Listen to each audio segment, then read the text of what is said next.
사흘째였다. 새로운 개척지를 찾아 우리 탐사선이 이곳 행성에 머무른 날이 말이다. 아니, 정확히 말하면 갑작스러운 선내의 폭발로 불시착한 것이다. 함께 왔던 대원 2명은 그 사고로 목숨을 잃었다. 결국 이 넓은 사막 행성에 철저히 나 혼자 남게 된 것이다. 본진과의 통신 단절은 물론 이틀 전 식수와 식량도 모두 바닥난 그야말로 최악의 상황이었다.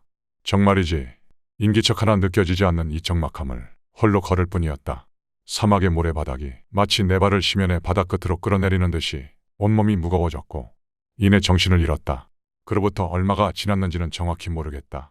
죽음을 겸허히 받아들였건만 다시 이 지옥에서 눈을 뜬 것이다. 이제는 단 한 걸음 움직일 힘도 남아있지 않았다. 다시 한번 죽음의 심연 끝으로 이끌려가기를 기도하며 차가운 바닥에 몸을 뉘었을 때였다. 내 귓가에 작지만 무르르는 소리가 들린 것이다. 나는 간신히 몸을 세워 힘겹게 그 소리를 따라 마지막이 될지 모를 걸음을 옮겼다. 잘못 들은 게 아닐까 하는 절망과 그럴수록 더 가까워지는 무르르는 소리에 희망의 감정이 수십 번 교차했다. 그리고 곧 발견했다. 그건 오아시스였다. 나는 앞뒤 가릴 것 없이 무릉덩이의 얼굴을 받고 허겁지겁 물을 마시기 시작했다. 그때였다. 누군가의 인기척이 느껴졌다. 오아시스에 오신 것을 환영합니다. 한 열대살로 보이는 소년, 아니 소녀같이 아름다운 외모의 아이 하나가 나를 지그시 내려보고 있었다. 환영일까? 환영일 거야. 생각도 잠시 아이의 손에 이끌려 어딘지도 모를 곳으로 걸음을 옮기고 있었다. 얼마를 걸었을까? 황량한 사막 한가운데 큰 저택 하나가 모습을 보였다. 건물의 문에 가까워지자 2명의 사람 형체가 서서히 모습을 드러냈다. 어서 오세요. 환영합니다. 아름다운 모습의 여자와 아이 하나가 나를 반겼다. 오랜만에 보는 사람의 형상이었다. 나는 그제서야 안도의 숨을 내뱉었다. 먼 곳에서 오셔서 힘드셨을 텐데 쉴 곳과 먹을 것을 준비했습니다. 내부로 들어가니 깔끔하게 정돈된 거실과 먹음직스러운 음식이 차려진 커다란 식탁이 눈에 들어왔다. 며칠간의 극심한 배고픔에 예의를 차릴 새도 없이 허겁지겁 음식을 입에 우겨넣기 시작했다. 정말 처음 느껴보는 황홀한 맛이었다. 죽어간 동료들이 생각나지 않을 만큼 어느 정도 허기가 채워지자 문득 이런 생각이 머리를 스쳤다. 이 황량한 사막 행성에서 이렇게 많은 식량을 어떻게 구했을까? 나는 잠시 요란했던 식사를 멈추고 흐뭇하게 미소 짓는 여자에게 조심스럽게 물었다. 의심과 궁금증이 담긴 예의 없는 질문이 혹여 낯선 이방인을 받아준 그녀의 호의를 거스르지 않기를 바라면서 말이다. 저희 탐사 정보로는 이곳은 버려진 황무지 사막 행성인데 이렇게 많은 음식을 어떻게 구하셨나요? 여자는 마치 기다렸다는 듯이 입꼬리를 높게씩 올리고는 자신을 따라와 보라고 했다. 뭔가 그 서늘한 미소를 보고 있자니 끝도 없는 의심과 적대감이 스멀스멀 올라왔지만 조심스럽게 그녀의 뒤를 따랐다. 건물 뒤편으로 가니 넓은 공터 한가운데 사막 배경과 이질적인 커다란 기계기둥 하나가 서 있었다. 여자는 한치의 망설임도 없이 그 정체 모를 기둥으로 빠르게 걸음을 옮겼다. 왜인지 모르겠으나 나도 같이 재촉하는 걸음을 맞춰 어느새 기둥의 코앞까지 다다랐다. 이내 기둥의 내부로 통하는 통로로 들어온 나는 쿰쿰하고 비릿한 냄새를 지나 밝은 빛을 뿜어내는 진공관을 마주했다. 벌써 도착한 여자는 마치 오랜만에 재회한 연인을 부르던 나에게 손짓을 했다. 역시나 특유의 그 서늘한 미소는 기분을 이상하게 만들었으나 다시 봐도 미인임은 분명했다. 그녀와 나란히 마주선 나는 그제서야 그간의 이야기를 들을 수 있었다. 그 말은 즉 자신과 어린 동생들은 정부가 추진했던 행성쉘터 개발 프로젝트의 이주민들이라고 했다. 안타깝게도 지금은 개발 계획이 잠정 보류되었고 일부는 다시 지구로 귀환, 일부는 이 행성에서 대기하고 있다고 말이다. 그리고 자신의 키쯤 되는 진공관을 보며 이 기계장치는 정착이 안정화될 때까지 이주민들의 생필품을 공급하는 일종의 물체 전송 장치라고 했다. 희고 가느다란 손가락으로 버튼을 몇 번 누른 후에 기계는 한 번 더 강하게 번쩍이더니 무언가를 전송했다. 고급스러운 유리잔에 든 액체였는데 여자는 그것을 나에게 건넸다. 마셔보세요. 그럼 제 말이 진짜인지 아실 거예요. 머리로는 수십 가지 의심이 들었지만 손은 나도 모르게 그 액체가 든 잔을 입으로 가져가고 있었다.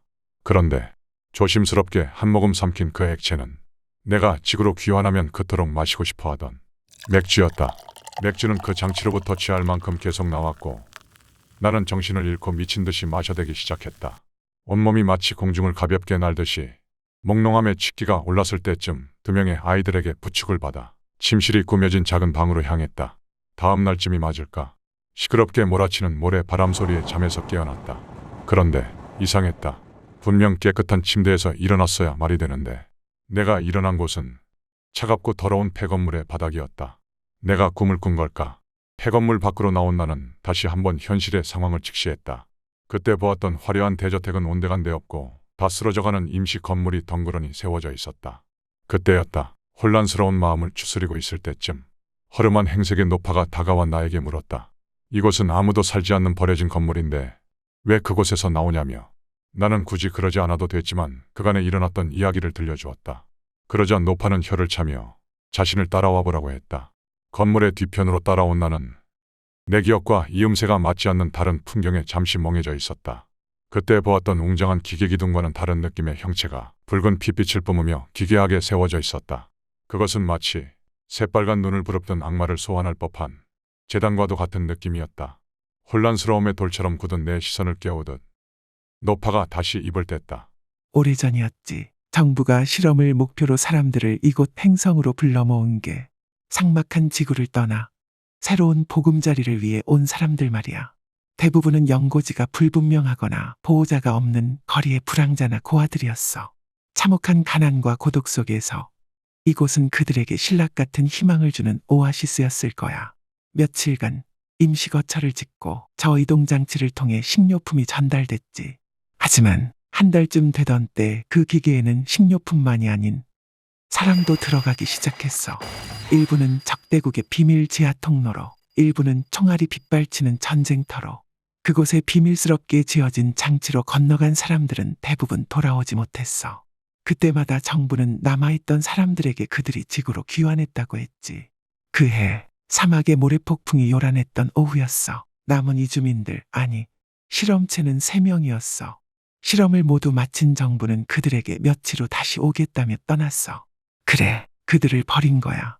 자신들의 만행을 사람들이 좋아할 리 없으니까. 그렇게 버려진 3명은 그로부터 일주일쯤 지난 후에야 자신들의 상황을 직시했어. 그때는 이미 전송 시스템도 가동이 중단된 상태였지. 배고픔이 극에 달하자 그 중에 한 명이 자신의 몸을 이동장치로 구겨넣기 시작했어. 조작 버튼을 정신없이 눌렀을 때였어. 멈췄던 기계가 둔탁한 소음과 빛을 뿜으며 작동하기 시작한 거야. 잠시 후 기계에는 무엇도 남아있지 않았어. 기계는 어디로 그녀를 데리고 간 걸까? 다음 날 새벽 기계의 작동음이 다시 울렸고 남은 2명은 그곳으로 향했어. 그녀가 돌아온 거야. 하지만 이상했어. 초점 없는 눈, 공포에 침식된 일그러진 표정. 마치 지옥이라도 다녀온 것처럼 변해버린 거야. 결국 어떠한 대답도 듣지 못했어. 그럼 지금 그 사람들은 어떻게? 내가 조심스럽게 묻자 노파가 말했다. 당신도 봤을 텐데 그 오아시스